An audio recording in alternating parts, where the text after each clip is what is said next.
Բարև ձեզ, ես Մարինա Զարգարյանն եմ, այսօր ես կպատմեմ ձեզ իմ կարդացած գլխի մասին, առանց ընտանիքին, գլուխ 15, ես աշխատում եմ պարտեզում, Վիտալիսը պետք է թաղեին հաջորդ առավոտյան, այգեպան ակինը խոստացավ տանել իրեն թաղման, բայց հետևյալ օրը դժբախտաբար նա չկարողացավ վեր կենալ անկողնոց, գիշերը նա սկսեց սաստիկ ջերմել,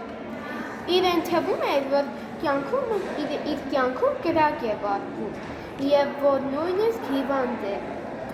ինչպես հոգյակ, ծառի վրա անցկացված գիշերվանից հետո։ Իմ հիվանդության ընթացքում նրա հիվանդության ընթացքում նա հասկացավ ու գնաց Ակենի ընտանիքի հարաբերությունը և մանավանդ Էդիայի ինքնավստահությունը։ Չնայած աղքատ մարդիկ ընդհանրապես բժիշկ չեն կանցում, բայց նրա դրությունը ես թողեցի ոտքումդ ուներ և պետք է իրեն հիվանդանոց ուղարկել։ Բայց այգեպանը չհամաձայնվեց, եթե մենք նրան վերցնենք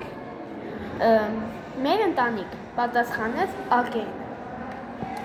ապա պարտավոր ենք ոտքի կանգնեցնել նրան, չնայած տնտեսության բազմաթիվ գործերին ու հոգիների ստենայի խնամով։ Իրեն հիվանդապահի համբերատարության ու հմտությամբ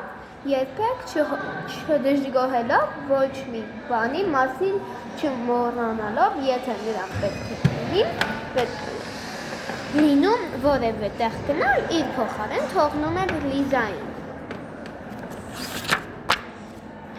Մի քանի գիշեր հարկ եկավ անդադար հերթապահել ինձ մոտ, որովհետև շատ վատ էի զգում։ Ուղղակի շնչահեղձ էի լինում, այդ ժամանակ տղաները հերթով նստում էին անկողնուս մոտ։ Այսքանը, ցտեսություն։